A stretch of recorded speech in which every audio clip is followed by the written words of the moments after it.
हमारे पासवान समाज की 9 वर्षीय बच्ची के साथ दुष्कर्म किया गया। धारदार हथियार से उसको काटा गया। 2 जगह से यहाँ काटा हुआ था और यहाँ कंठ उसका निकाल दिया गया। उस दर्द में मैंने उस बच्ची को देखा। उसकी हिम्मत को सलाम करते हैं। उस नग्न अवस्था में भी किसी तरह से वो उसको खेत को पार करके आई। वहाँ जो विभा कुमारी थी उनसे मिला था। मैंने कहा था कि पीएमसीएच आप इनको रेफर नहीं कीजिएगा, क्योंकि पीएमसीएच का हटाया भी है, सस्पेंड भी किया है, तो फिर कैसे कह सकते हैं आप लोग? जाते तो हम हैं वहाँ पे और माहौल ऐसा बना देते हैं कि पुलिस कार्रवाई करे, लेकिन पुलिस वहाँ उस वक्त कार्रवाई दिखाने के लिए करती है। ना पक्ष ना विपक्ष। नमस्कार, हमारा नाम है दीपक और आपने देखना शुरू कर दिया है सच टॉक। देखिए, बिहार में जिस तरीके से लगातार स्वास्थ्य व्यवस्था और कानून व्यवस्था को लेकर सवाल खड़े किए जा रहे हैं, इसी मुद्दे पर बातचीत करने के लिए हमारे साथ कांग्रेस नेता आदित्य पासवान जी जुड़े हैं। जिस तरीके से आए दिन जो कानून व्यवस्था और स्वास्थ्य व्यवस्था को लेकर सवाल खड़े किए जा रहे हैं, कभी स्वास्थ्य व्यवस्था में जो घटनाएं हो रही है और कानून व्यवस्था में जो लगातार कहीं भी गोलीबारी, कहीं हत्या, कैसे देखते हैं? देखिए, आज बिहार में लगातार जिस तरह से हत्याएं हो रही हैं और अलग अलग तरह के अपराध हो रहे हैं और उस पर सरकार जो है बिल्कुल रोक लगाने में असमर्थ है। हर दिन हमारे अनुसूचित जाति के जो भाई बहन हैं उनकी हत्याएं हो रही है। हमारी बहनों का यौन शोषण करके उनकी हत्या कर दी जा रही है। ताज़ा उदाहरण देखिए अभी कैसे एक दलित समाज की, हमारे पासवान समाज की 9 वर्षीय बच्ची को के साथ दुष्कर्म किया गया और इतनी निर्ममता से धारदार हथियार से उसको काटा गया कि कोई सभ्य समाज में रहने वाला व्यक्ति वैसा सोच नहीं सकता है। SKMCH में वो भर्ती थी। मैं तुरंत वहाँ पे गया और जा करके जो भी पॉसिबल हेल्प था उस वक्त मैंने अपनी तरफ से करने का और करवाने का प्रयास किया। और उस दर्द में मैंने उस बच्ची को देखा, मतलब आप उसकी कल्पना नहीं कर सकते हैं जो दर्द में मैंने उस बच्ची को देखा। 2 जगह से यहाँ काटा हुआ था और यहाँ कंठ उसका निकाल दिया गया। मतलब कोई सभ्य समाज में रहने वाला आदमी व्यक्ति वैसा नहीं कर सकता है। उस 9 वर्षीय बच्ची को छाती से लेकर पेट तक फाड़ा हुआ था और उसका कोई दोष नहीं और उसके साथ दुष्कर्म किया। और फिर भी उस अवस्था में, नग्न अवस्था में हम उस बच्ची को सलाम करते हैं, उसकी हिम्मत को सलाम करते हैं कि 10 कट्ठे का मकई का खेत था। उस नग्न अवस्था में भी किसी तरह से वो उसको खेत को पार करके आई और तालाब के पास गिरी। तब वहाँ के लोगों ने देखा, तब उसको SKMCH में ले गए। उसके बाद SKMCH से यहाँ पे PMCH में उसको रेफ़र किया गया। जब मैं अधीक्षक वहाँ जो विभा कुमारी थी उनसे मिला था, मैंने कहा था कि PMCH आप इनको रेफ़र नहीं कीजिएगा, क्योंकि PMCH का जो बदहाली है, जो हालत है, वो बिहार में किसी से छुपा हुआ नहीं है। जानवरों से भी बदतर सलूक वहाँ इंसानों के साथ किया जाता है और वो हुआ भी। एक दिन मैं सिर्फ कोऑर्डिनेट नहीं कर पाया था, मैं शहर से बाहर था और रेफ़र यहाँ PMCH किया गया उसको। और PMCH में आने के बाद जो उसके चाचा जो वीरेंद्र हैं, आने के बाद यहाँ पे जब वेट कर रहे थे वो एम्बुलेंस में बच्ची को लेकर के, तब मुझे खबर हुआ और तब मैं प्रदेश अध्यक्ष श्री राजेश राम जी को लेकर के वहाँ पहुँचा और 2 घंटे तक एम्बुलेंस में वो बच्ची गंभीर अवस्था में पड़ी रही और उस एम्बुलेंस में एयर कंडीशनर नहीं था, जबकि SKMCH मुजफ्फरपुर में है और वहाँ से यहाँ आने में 2 घंटे का सफ़र होता है। और इस प्रकाष्ठा वाली गर्मी में बिना सोचिए आपकी एक गंभीर अवस्था में एक मरीज़ है और वही बच्ची 9 वर्ष की बच्ची वो बिना एयर कंडीशन में थी, वो तो 90% तो वो ख़त्म हो चुकी थी वहाँ पे। और उसके बाद 2 घंटे के बाद जब हम पहुँचे तो डिप्टी सुपरिटेंडेंट, जिनको दिखाने के लिए सिर्फ हटाया गया है, 1.5 घंटे तक वो ड्रामा करते रहे और वो लगातार कहते रहे कि 15 मिनट में हम सारी व्यवस्था को दुरुस्त कर देंगे और इसे भर्ती कर देंगे। और वो 15 मिनट उनका 1.5 घंटे बाद ख़त्म हुआ।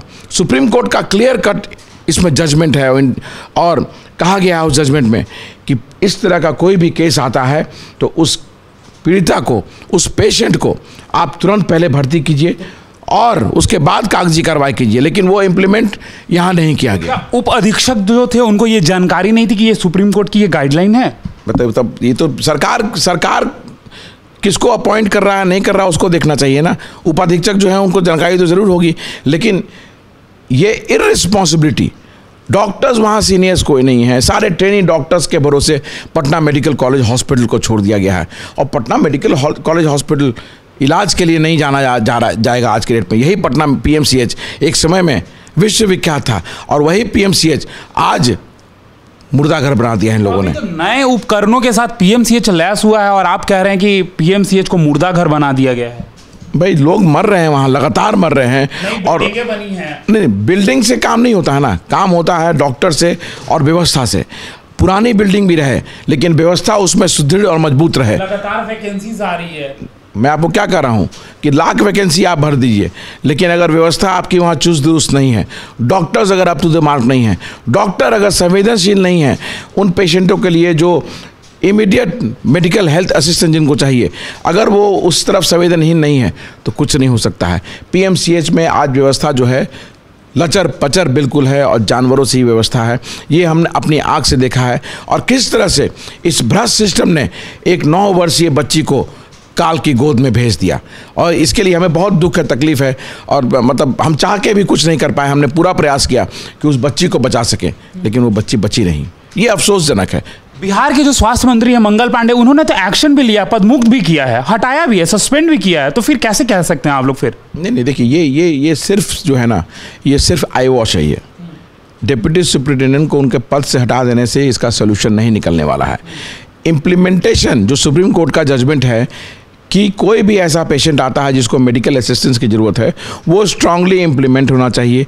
प्लस जितने भी लोग हैं, ऑल पार्टी, सभी को डेलीगेशन बना करके और हेल्थ सिस्टम के लिए मुख्यमंत्री से मुलाकात करनी चाहिए कि व्यवस्था जो है वो ऐसी होनी चाहिए कि आपका एक भी आदमी, चाहे वो राज्य के किसी ज़िले में हो, किसी भी हॉस्पिटल में हो, किसी भी पीएचसी या सीएचसी में हो, वहाँ उसकी मृत्यु नहीं होनी चाहिए और तुरंत उसको medical assistance best of the best मिलना चाहिए, जिसे देने में राज्य सरकार विफल है। आप बताइए कि आज मुजफ्फरपुर से यहाँ का सफ़र 2 घंटे है, वो आकर के बच्ची यहाँ मर गई। अगर कोई सीमांचल का इलाका हो, बॉर्डर इलाका हो, 5 घंटे में के तो रास्ते में ही मर जाएगा वो पेशेंट। अच्छा, कांग्रेस इस चीज़ को लेकर इतना सक्रिय क्यों है? आप भी इस चीज़ों में सक्रिय रहते हैं, लगातार पीड़िता की जो घटना हो या किसी भी तरीके का कोई सिचुएशन होता है, आप लगातार उन चीज़ों में जाते हैं। डर नहीं लगता क्या आपको? नहीं, डरने का, जब लोगों का प्रेम साथ में है तो डरने की कोई बात नहीं है। और डर क्या हो जाएगा? क्या सरकार झूठा केस कर देगी? बहुत से बहुत यही कर सकती है, तो उससे हम डरने वाले नहीं हैं। जब वंचित समाज की बात आएगी, जब अनुसूचित जाति की बात आएगी, बिहार के पासवान, रविदास, भुइयाँ, मुसहर, डोम, तांती की बात जब आएगी, तो उनकी आवाज़ को उठाने के लिए, उन्हें मदद करने के लिए हर समय आदित्य पासवान जो है वो खड़ा रहेगा। और जहाँ भी ज़रूरत पड़ेगी पूरे बिहार में मैं वहाँ पहुँचूंगा और पहुँचता हूँ और हर संभव प्रयास करता हूँ कि न्याय दिलाऊँ। बिहार के हर ज़िले में लगातार अनुसूचित जाति जनजाति के लोगों पर अत्याचार हो रहा है, चाहे वो सिवान हो, चाहे वो गोपालगंज हो, चाहे वो औरंगाबाद हो, चाहे वो रोहतास हो, चाहे वो सासाराम हो, चाहे वो बिहार शरीफ हो, नवादा हो। हर जगह हमारे भाइयों के से धरती को लाल कर दिया गया। हमारी बहनों का यौन शोषण करके उनकी हत्या कर दी गई और सरकार संवेदनहीन रहती है। पुलिस का रवैया जो है लगातार पक्षपातपूर्ण रहता है। एफआईआर तक लॉन्च नहीं होता है, दबाव हम देते हैं तो एफआईआर होता है। आपको मैं एक एग्जांपल देना चाहूँगा। आज पूरा देश जिस दिन होली मना रहा था, 14 मार्च का दिन, एक 13 वर्षीय बच्ची कोमल पासवान को वहीं के वहाँ उसके पड़ोसी ने, नेबर ने गाड़ी चढ़ा करके उसकी हत्या कर दी। मैं वहाँ गया था, देखा वहाँ पे जो उसका घर और जो रोड था, मात्र 6 फीट का वहाँ पे रोड था और पुलिस जो है उसको, वहाँ के एसपी जो हैं उनका बयान आया कि ये रोड एक्सीडेंट है। बताइए 6 फीट का जो रोड है उसमें कैसे कोई गाड़ी जा सकता है? आप खुद सोचिए। और 307 और 3 जो मर्डर का जो केस होता है वो एफआईआर में किया गया, लेकिन जब चार्जशीट जब बनी तो जो मर्डर का जो धारा होता है उस धारा को ही हटा दिया गया। तो ये है हमारी बिहार की पुलिस, किस तरह से अपराधियों को बचाने की कोशिश की जा रही है। और लोक जनशक्ति पार्टी के पूर्व जिला अध्यक्ष के बेटे ने ऐसा काम किया, उसके बचाने के लिए एड़ी चुट्टी पुलिस कर दी। दबाव हमारा हुआ तो पुलिस ने गिरफ्तारी तो किया, लेकिन मनोज सिंह जो लोजपा के जिला अध्यक्ष है और वो भी अभियुक्त थे, उन्होंने भी जाति सूचक गाली दी। उसके बाद उस बच्ची पर गाड़ी चढ़ाया गया, आज तक उनकी गिरफ्तारी नहीं हुई और पुलिस उनको बचाने का पूरा प्रयास कर रही है। तो ये एक एग्जाम्पल है। मैं आपके माध्यम से पूरे बिहार के लोगों को बचाना चाहता हूं कि जाते तो हम हैं वहां पे और माहौल ऐसा बना देते हैं कि पुलिस कार्रवाई करे, लेकिन पुलिस वहां उस वक्त कार्रवाई सिर्फ दिखाने के लिए करती है और फिर बाद में पुलिस का संवेदनहीन रवैया रहता है और पक्षपातपूर्ण रवैया रहता है और अपराधियों को बचाने का काम पुलिस लगातार कर रही है। देखिए, जैसा कि आपने बात किया एफआईआर को लेकर, लगातार विपक्ष भी कानून व्यवस्था को लेकर सवाल खड़े कर रही है। जिस तरीके से कानून व्यवस्था में गतिविधि जो है, आपराधिक गतिविधि बढ़ चुकी है, कैसे देखते हैं? नहीं, देखिए, जब तक स्ट्रांग पुलिसिंग नहीं होगा क्योंकि स्ट्रांग पुलिसिंग ही एक चीज़ है जिससे कि ये रुक सकता है। क्यों ऐसा हो रहा है कि एक जिला के बाद दूसरा जिला, तीसरा जिला, सिर्फ जिला बदलता है, पीड़ित के नाम बदलते हैं, लेकिन ये आपराधिक घटनाएं जो है वो नहीं रुक रही हैं। और आपराधिक घटनाएं जो है वो किसी के साथ भी हो सकती है। आज एक अनुसूचित जाति के हमारी बेटी के साथ हुआ है, कल किसी और के साथ भी हो सकता है। तो आपराधिक घटनाएं पूरे बिहार में लगातार हो रही हैं और पुलिस इसको रोकने में असमर्थ है। इसका जवाब सत्ता में जो लोग बैठे हुए हैं, आदरणीय मुख्यमंत्री नीतीश कुमार जी जो बिहार के डीजीपी हैं, उन्हें जवाब देना चाहिए कि पुलिस रोकने में क्यों असमर्थ है। नीरज जी का बयान आया था अभी, थोड़ा हम सुन रहे थे परसों कि तुरंत गिरफ्तारी हो गई। अरे भाई, ऐसे हर जिले में ऐसा केस हो रहा है, क्यों ऐसा सिचुएशन बन रहा है कि ऐसी आपराधिक घटनाएं हो रही हैं और आप कहते हैं कि तुरंत गिरफ्तारी हुई। गिरफ्तारी सोल्यूशन नहीं है, या जो कैपिटल पनिशमेंट है, स्पीडी ट्रायल दिला करके, वो भी पनिशमेंट, वो भी उसका सोल्यूशन नहीं है।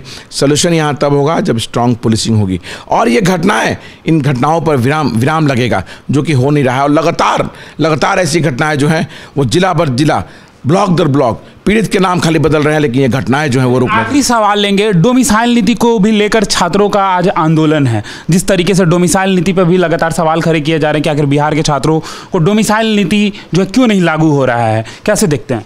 देखिए, इसका जवाब तो आदरणीय मुख्यमंत्री श्री नीतीश कुमार जी देंगे और ये बहुत ही गंभीर मुद्दा है, बहुत गंभीर मुद्दा है, क्योंकि बिहार के अपने छात्र जो हैं, जो पढ़ाई पूरी कर चुके हैं और सरकार की तरफ रोजगार के लिए देख रहे हैं, उन्हें रोजगार न मिल करके डोमिसाइल नीति बिहार में नहीं होने के कारण अगल बगल प्रदेशों के जो बच्चे हैं जिन्हें रोजगार चाहिए होता है, जो नौकरी के लिए अप्लाई करते हैं, उन्हें नौकरी मिल जा रही है और बिहार के वो छात्र जिन्हें नौकरी चाहिए उन्हें नौकरी नहीं मिलती है। और ये एक बहुत बड़ा रीज़न है जिसके कारण बिहार के छात्र बाहर के प्रदेशों में जाकर के काम करने को मजबूर होते हैं। सरकारी नौकरी नहीं मिलती है, प्राइवेट कंसर्न में जाकर के कम तनख्वाहों पे काम करने के लिए मजबूर हो जाते हैं और ये पलायन का बहुत बड़ा रीज़न है।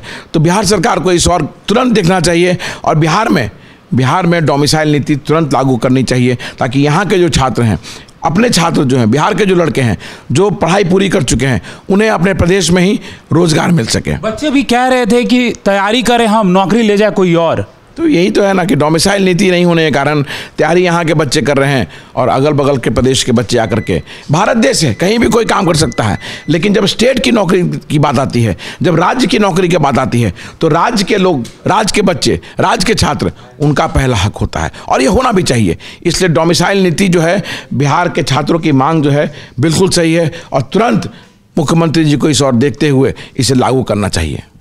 तो आप देख रहे थे हमारे साथ कांग्रेस नेता आदित्य पासवान जुड़े हुए थे, क्या कुछ उन्होंने कहा है स्वास्थ्य व्यवस्था, कानून व्यवस्था और डोमिसाइल नीति पर। तो ऐसे खबरों के लिए हमारे साथ बने रहें। आप सच टॉक देख रहे थे, धन्यवाद। सच टॉक का ये वीडियो आप लोगों को कैसा लगा कमेंट करके जरूर बताएं। साथ ही साथ अपने दोस्तों से शेयर करना इस वीडियो को ना भूले और हमारा 25 लाख का परिवार फेसबुक पे है, फॉलो बटन पे क्लिक करके जो है आप उससे जुड़ सकते हैं।